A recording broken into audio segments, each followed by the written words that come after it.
The dazzling Wilshire Grand Hotel, bathed in the glow of the Los Angeles skyline, set the scene for the annual Monteverde Education Foundation Gala.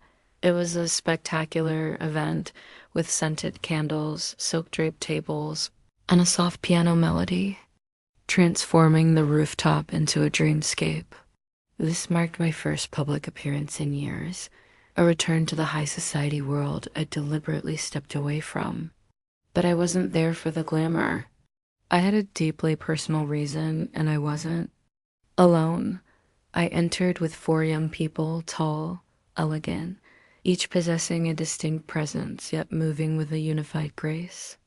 We commanded attention the moment we arrived, not just for our appearance, but for the palpable energy between us.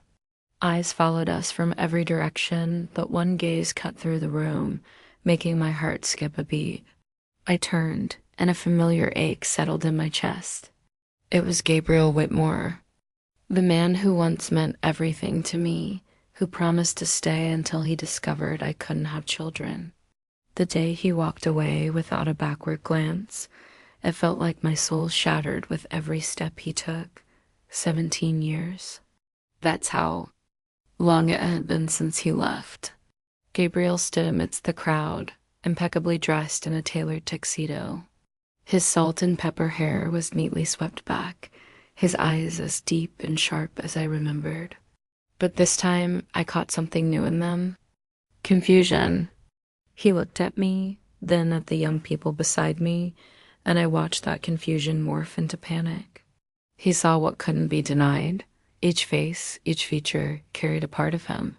Tyler's pale gray eyes, Elena's high cheekbones, Lucas's strong jaw, Isla's kirked half smile, all things he couldn't explain because he'd left me believing I could never be a mother. I gently squeezed Isla's hand as she turned to me, her lips pressed tight. "Is that him, Mom?" I nodded, my gaze locked on Gabriel. "Think he'll run?" Lucas asked quietly, a mix of teasing and seriousness in his voice. "He won't," I said more calmly than I expected. "A man like him doesn't run. He'll try to face it because he needs answers more than anyone else in this room." Gabriel began walking toward me, his eyes fixed. He struggled to maintain composure, but I saw his hand tremble around his wine glass, a detail only I would notice. When he was just a few steps away, he stopped. His eyes drifted slowly across each face beside me, as if fighting against a crushing wave inside him. Then he spoke, his voice rough, almost unrecognizable. "Samantha?" I looked at him, not cold, not warm, just with the quiet calm of someone who has survived every kind of heartbreak. "I thought you COUM single quotes T dot dot." I lifted my chin. "This is Tyler, Elena, Lucas, and Isla." Each name rang out like a bell, cracking the walls of belief he'd built over the years. He opened his mouth to speak, then closed it again. And I knew. Gabriel Whitmore, the man who left in search of a complete future, was now face to face with something he never imagined. And I hadn't even told him half the truth. Not yet, but I would. Gabriel stood there as if his legs had given out. His eyes scanned the kids again, desperately trying to process what couldn't be explained. But the resemblance grew more obvious with each passing second, and I knew no words could hide the truth anymore. "They're yours?" he asked, his voice rough, almost choking. I didn't answer right away. I wanted him to confront what he'd denied, rejected, and run from for nearly 2 decades. "Yes," I said, holding his unsteady gaze. "They're my children." Gabriel stepped back. He looked at Tyler, now a poised young man with dark hair, and those unmistakable gray eyes, just like Gabriel's younger self. Then Elena, her deep eyes and perfectly arched brows, a mirror of me, but with his unmistakable presence. Lucas and Isla stood still, their eyes never leaving the trembling man in front of them. "But Samantha, you said you couldn't." "The doctor said ... I cut him off, my tone even. "We used to believe that." A beat of silence. I saw Gabriel bite his lip, his hand tightening around the glass as if it was the only thing keeping him upright. Whose children are they? The question came out reflexively, not from doubt, but from fear. I gave a small smile, not mocking, just the bitterness of years held in. Gabriel, I said clearly, they are mine and yours. It was like he was pulled from reality for a second. All the sound in the room seemed to fade, and I saw his eyes darken. No, no, that's not possible. He stepped back again. This ... This isn't real. Tyler stepped forward, hands in his pockets, eyes cool. Whether you believe it or not is your choice. But the truth doesn't need permission to exist. Gabriel looked like he wanted to speak, but nothing came out. I knew his mind was spinning with 1,000 questions, trying to rearrange the impossible. The man who once led an empire now stood frozen before familiar strangers. I exhaled slowly. If you want the truth, I'll tell you, but not here. Not in front of all these curious eyes hoping to watch us fall apart. Gabriel nodded numbly, but his eyes never left the kids. I need time. Lucas let out a soft laugh, devoid of humor. Good thing we gave you 17 years to get ready. I turned to the kids. Let's go. Without another second, I led them away, leaving Gabriel behind in the middle of the ballroom, lost in his own world. I felt his eyes on our backs, heavy with something between regret and fear. As the elevator doors closed, Isla looked up at M.E. and whispered, Mom, will you tell him everything? I glanced at the reflection in the mirrored wall. A woman no longer defined by tears or abandonment, a mother of 4, the sole keeper of a remarkable truth. Yes, I said, but I'll tell it my way, and only if he's brave enough to hear it all. The story wasn't over. But I knew one thing for her. Sure, we didn't have to bow our heads anymore, especially not me. Gabriel Whitmore didn't sleep that night.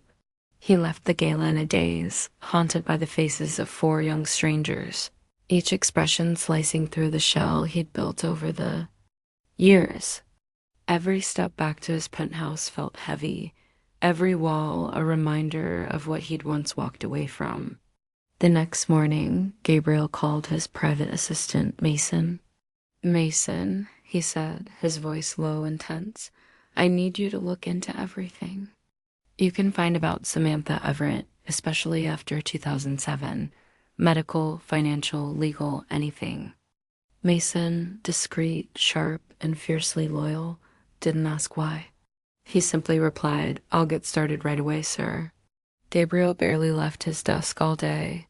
He combed through old records, notes, memories of Samantha. Their wedding photos still sat in the bottom drawer, the one he couldn't throw away. Near midnight, Mason called. Sir, his voice came through clearly. I found some very specific information. Gabriel sat up straight. Tell me.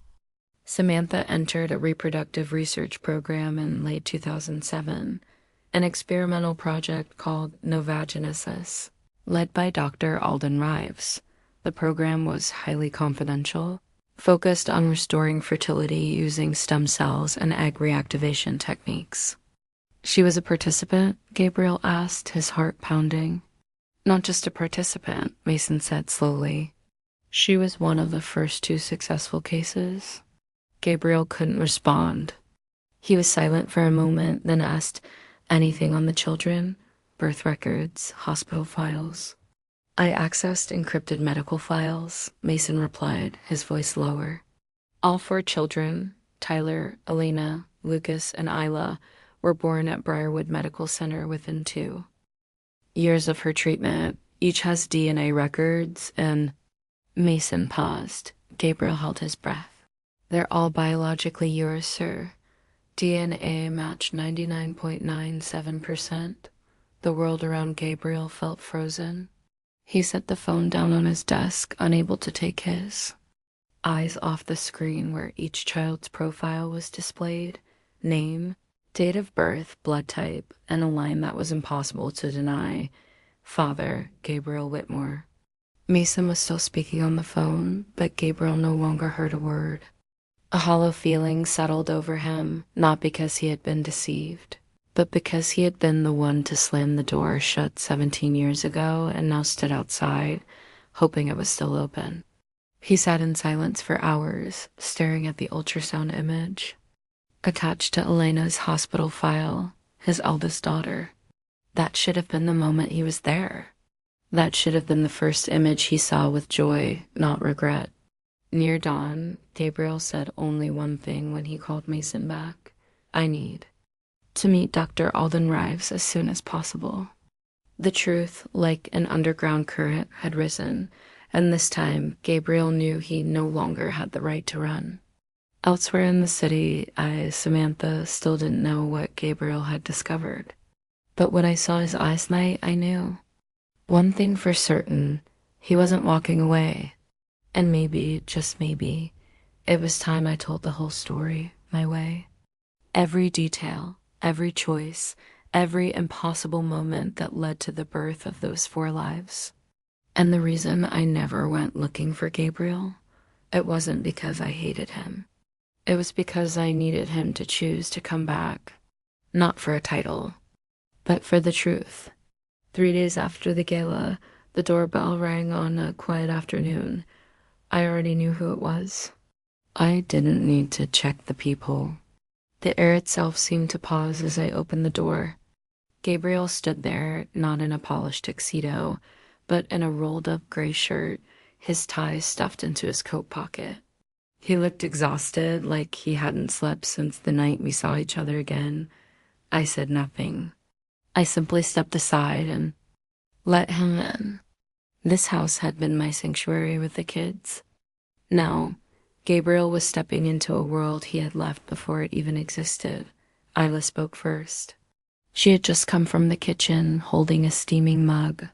When she saw Gabriel, her steps halted. Her eyes scanned him like he didn't quite belong. In the picture. Hi, Isla said, not cold, but not warm either. Gabriel nodded slightly. Hello.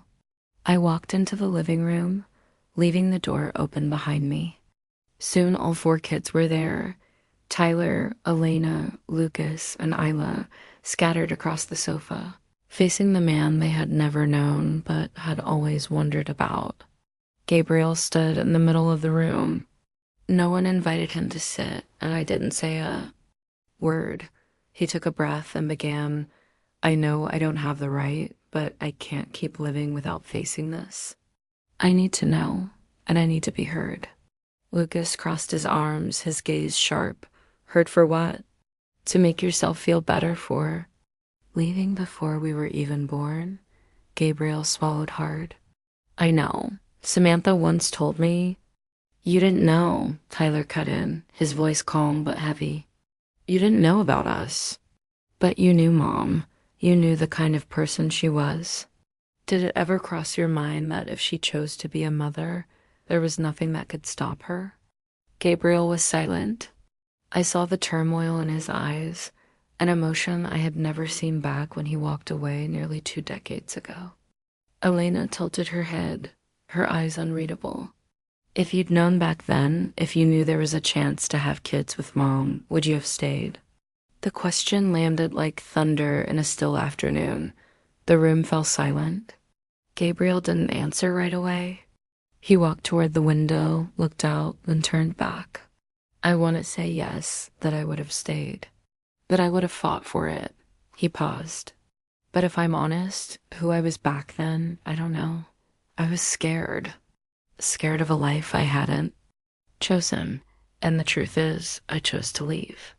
Isla placed her cup on the table. So what do you choose now? Gabriel looked at each of them slowly, like he was trying to memorize their faces. Now I choose not to run. I choose to take responsibility. Even if I'm never forgiven, I won't disappear again. Tyler stood and walked toward him. One man, one young man, face to face. Your presence won't rewrite the past, but you can decide what to do with the present. I watched my children, each of whom I had raised without needing a father to define their worth. Yet now they stood before him, not pushing him away, but asking questions. I stepped forward, calm but firm.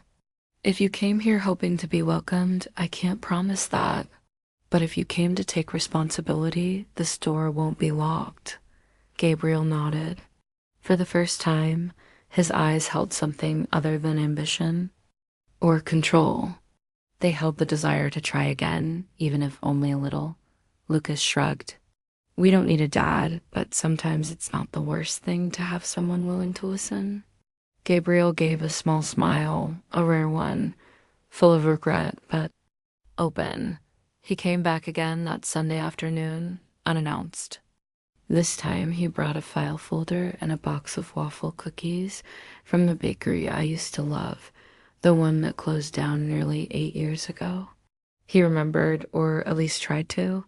I opened the door and saw him there, awkward but not timid. His eyes weren't guarded anymore. They were waiting, maybe for permission or a sign, or just a bit of hope. I'm not expecting anything, Gabriel said, setting the cookies down.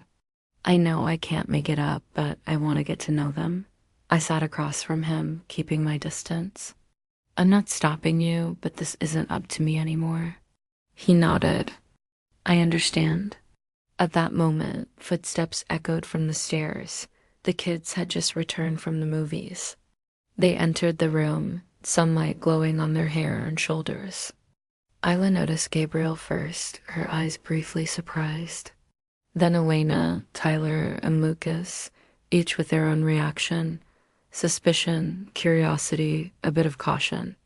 Gabriel stood, hands clasped tightly to still their trembling.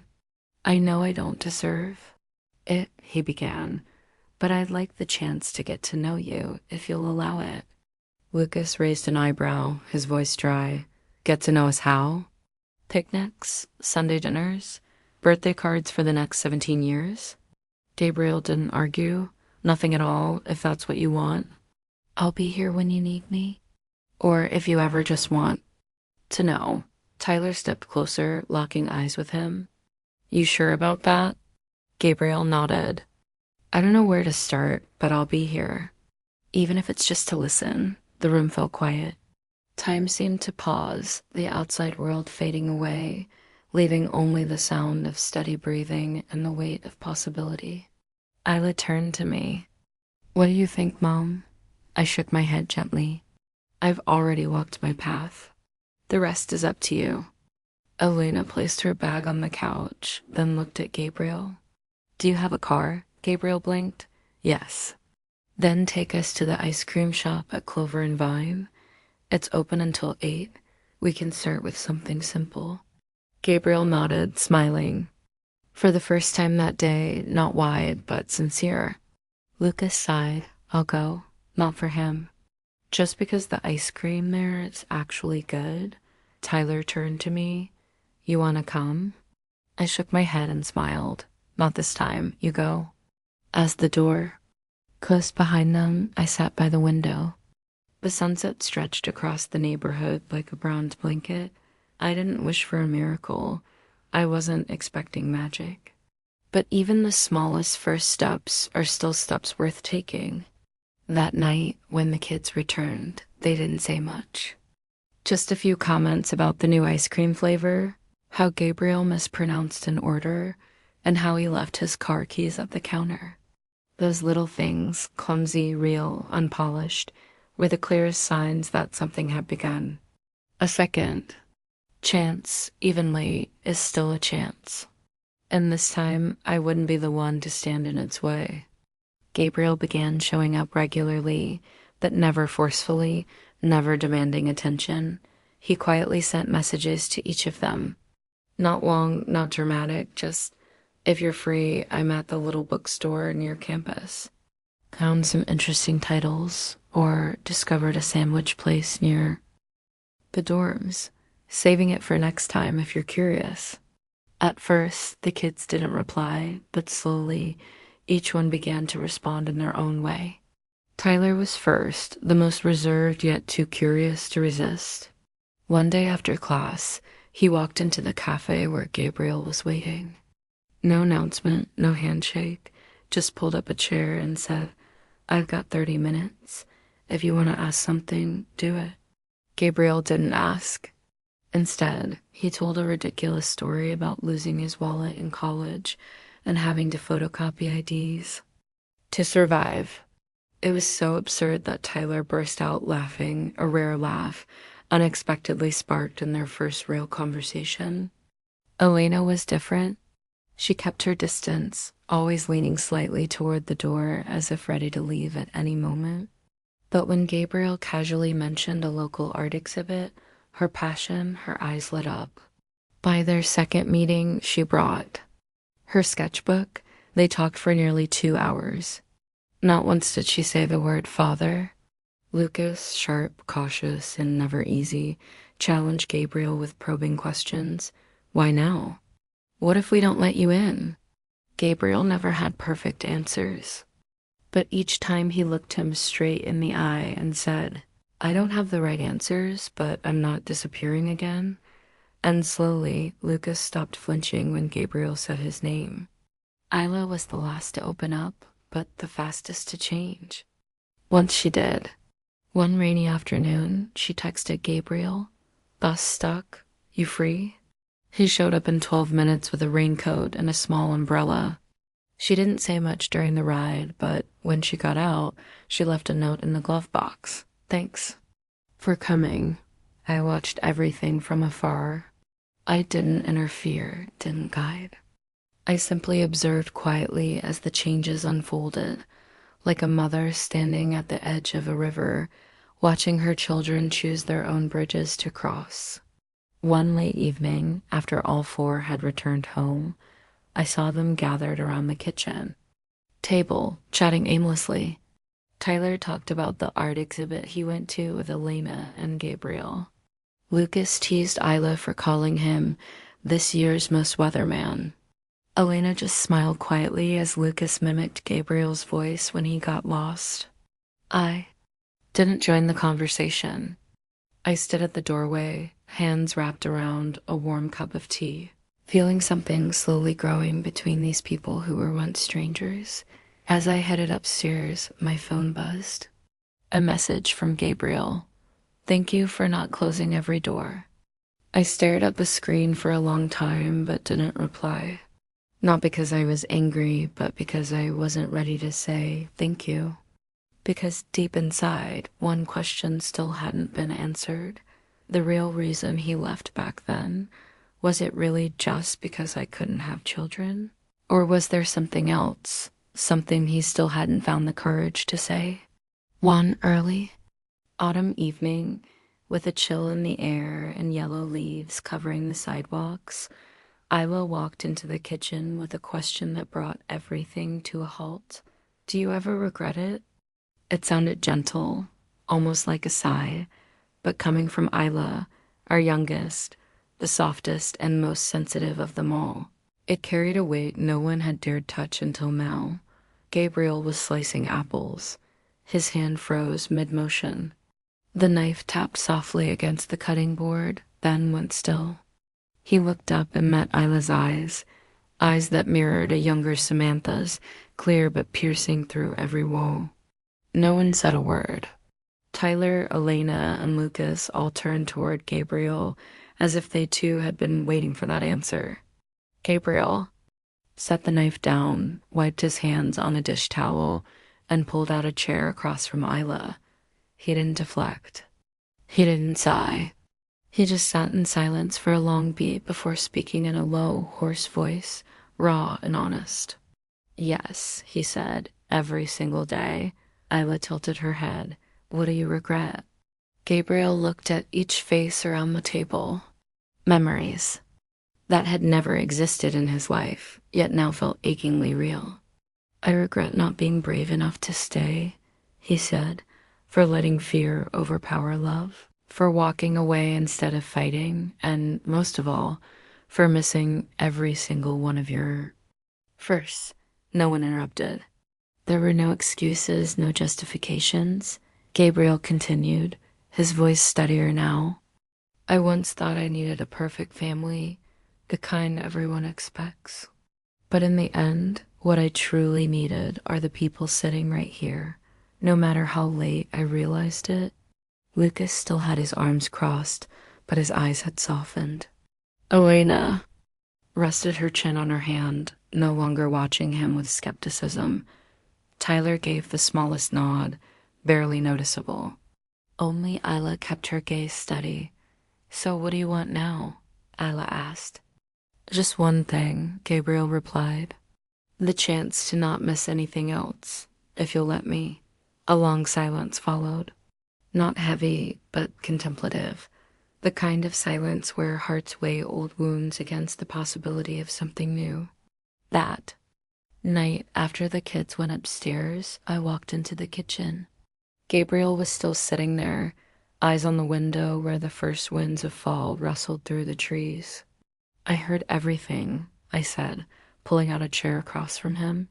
He looked at me, not defensive, not expecting praise or forgiveness. They've changed, I said, but not because you tried to do something grand, because you were honest. Gabriel smiled faintly. It's the only thing I have left. I looked at him quietly.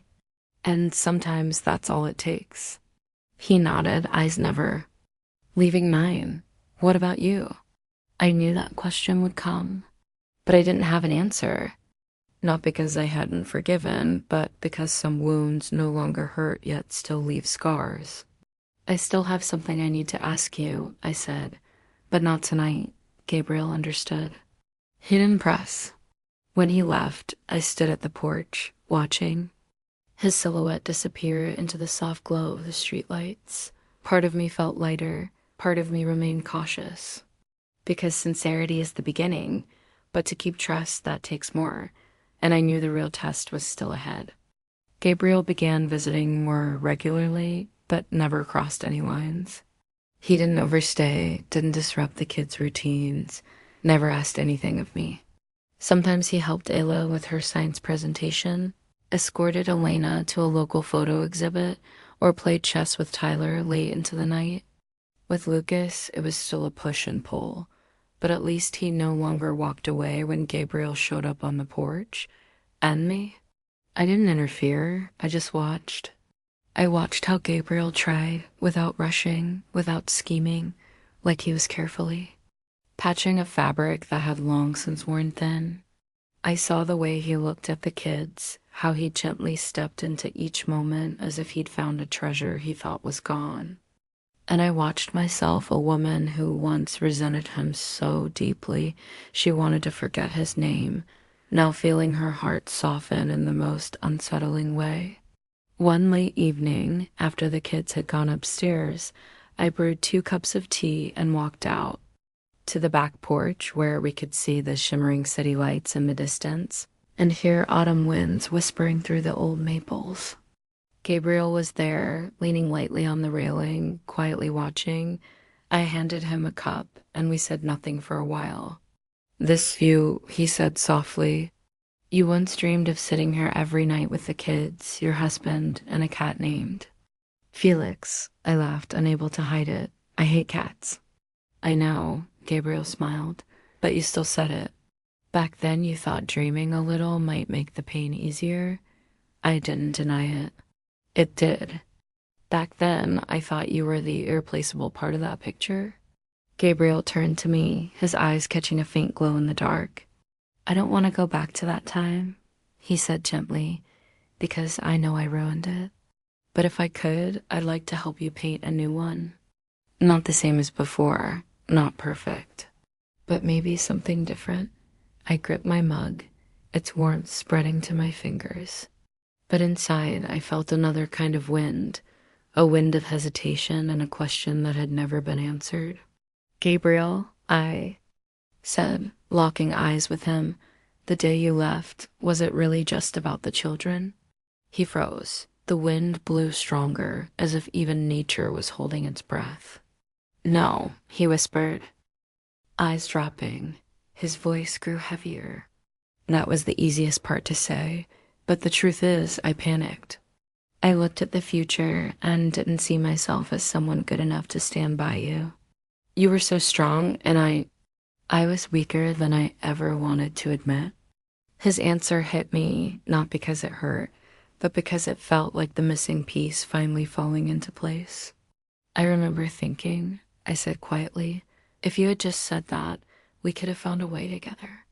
But you went silent and disappeared. I know, Gabriel whispered, and that's something I'll regret for the rest of my life. Another pause. Then I lifted my head, gazing at the city lights that shimmered like falling stars. We can't go back, I said slowly. Too much has changed. I'm not the woman who once wrote Felix's name in her diary. Gabriel gave a soft laugh but didn't interrupt.